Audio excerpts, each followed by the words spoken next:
met many guys who are living in the diaspora who ask the same questions that I have. Ladies and gentlemen, welcome to the program Tamijo on ZimDI TV. This is Current Affairs. A number of people are expressing their frustrations given the political dispensation that we have at home. We have an opposition that has an agenda. We have the ruling party that has its own agenda. And many people are saying we cannot identify with both parties' agendas. Those people have been expressing their voices in so many ways and call themselves the third way. With me is one of them. Somebody who has been writing articles about it. Lloyd Msipa. Welcome. Thank you, Tom. Thank you very much, Tommy. I'm glad to be here. Right. You have written or started writing quite extensively and in detail about the third way. Why? Well, basically, I think as Zimbabweans abroad in the diaspora, we all have a duty of care towards our country. We all have a duty to try and prefer, possible solutions. What can we do as products of Zimbabwe, to put our country back onto the international map. And one way of doing it is to explore different ideas and, synergize and see how we can bring this to a level where the Zimbabweans in the diaspora we debate, we talk about them, we agree, we disagree, and at the end of the day come up with byproducts that can help to solve the problems that are developing us at the moment. But in a blunt way, one will ask and say, what is wrong with the two main parties that we have now? Yes, in a blunt way, I would agree with you. The status quo at the moment has left us with spiraling inflation. The two parties are literally not in agreement, by way of preferring solutions to our problems. So what we are saying is that, look, why don't we take the best of both worlds and put them together in what we want to call the third way. That way, we come up with a byproduct, take out the bits that we're in agreement with, and come up with a third way product, something that a lot of people, including yourself, as you mentioned earlier, are in agreement with. The Vanguard Party, as it exists right now, took us through the liberation struggle, gave us back the land, and we're in a state of limbo because the current opposition is calling for the redistribution of that same land. So we've got actually clashes of principles, clashes of ideas. As a nation, we need to engage the international community, and we have one party working against that, while the other is working for that. So at the end of the day, what we have is Zimbabweans on the ground suffering because of that. The old adage that says when elephants fight, it's the grass that suffers. So this third way, concept is to try and take out, the disagreements from this whole thing and come up with a solution that is going to be, amenable to both parties without necessarily being part of, those parties. Do you understand what I'm saying? Yeah. But do you sincerely believe that if MDC was to win elections today, they will take back that land and give it back to the white people? One thing we should never take for granted is that our auditions have not gone away. The traditional hardcore audition, white man, has not gone away. They're there in the background. They are waiting for the most opportune moment to take back, whatever was taken away from them. And what we need is an organization that is going to protect the legacy that the Vanguard parties have worked for, and at the same time take the country forward. But is there enough manpower for those people? I know there are people like Jonathan Moyo, like Shumba and others. We have been advocating for the third way. But is there enough manpower to spearhead to get that project through? There's a lot of manpower. We as a nation, and I'm sure you're aware, 4 million plus Zimbabweans. We are a nation of professionals. We are a nation of educated people. We are a nation. At one time, we're actually the pride of Africa.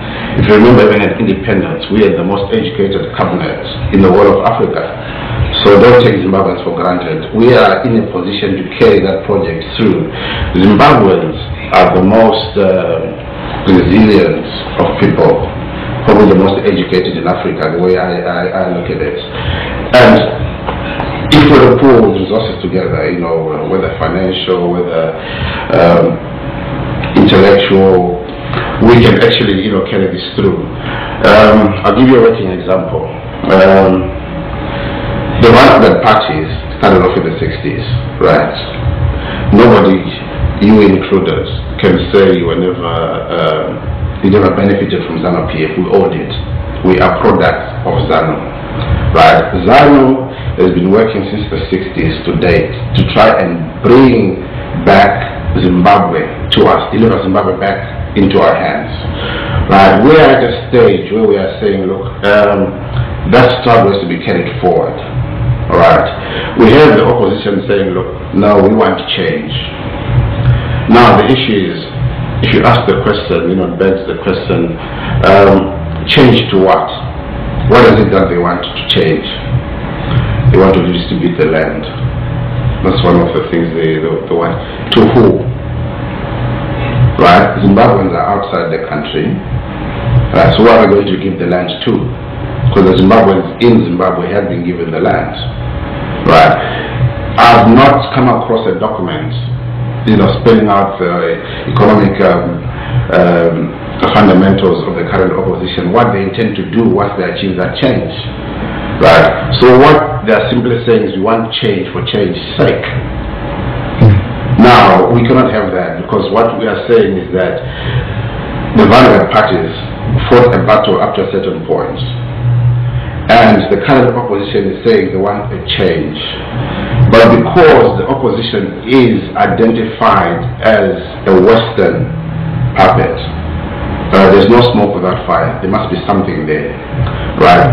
From my own point of view, the Rhodesians are there in the background. And what I'm probably trying to do is to use our state of affairs as a vehicle to get back what they lost in the past.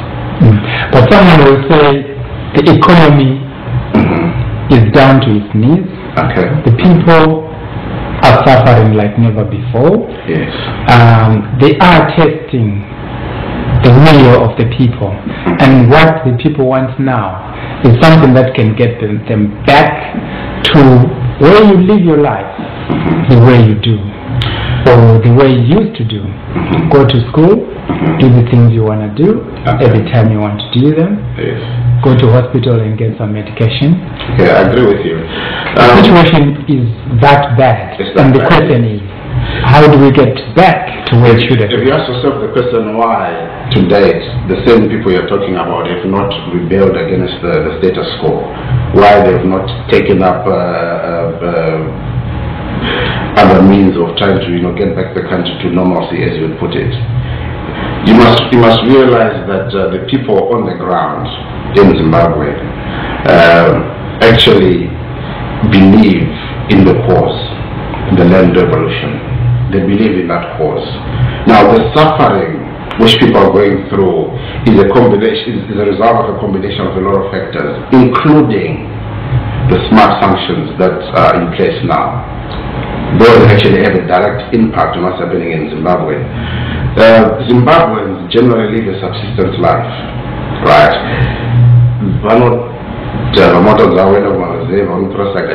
We come back to Gaisa, Chumorian Garden, life goes on. So the issue of an economy that is down on its knees does not feature as far as day-to-day life young Zimbabwean is concerned. But someone will argue and say, a couple of guys have tried some coups. Yes. Some coup d'etat, successful or not successful, depends on the effectiveness of the instruments of the state. Coups are the wrong way to go. That will be setting a bad precedent. Right? You do not, the moment you introduce a coup, you should expect to be also removed by a coup, setting a totally, that's a road we don't, go down. We got it on record, West African countries have gone down that road. And as we speak, most West African countries have got one coup after another. And the last thing you want is a situation where you are, we are carrying guns in the streets of Harare. What we need is an agreement on the way forward, right? In ZANU-PF, the Vanguard Party, outside ZANU-PF, in the diaspora, in the MDC itself, there are forward, thinking people within those, institutions in civic society itself. Right? What we need is an organization that is going to pull those elements out, elements that still reason, and say, look, guys, this is where we are. The world has said it will not engage the Vanguard Party because it took away the lands. Okay, fine. So we are at a stalemate. At the same time, the Vanguard Party is saying we will not tolerate a puppet organization to run this country.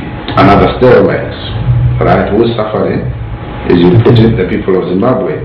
So what we are saying, look, we as Zimbabweans also in the diaspora, we need to organize ourselves and say, look, you've got people on the ground who are thinking positively on the way forward. You've got people in other countries except the UK, of course, that, given the chance, would actually work towards bringing back Zimbabwe to the international fora. You are aware that first world countries, most of them have said, look, we are prepared to engage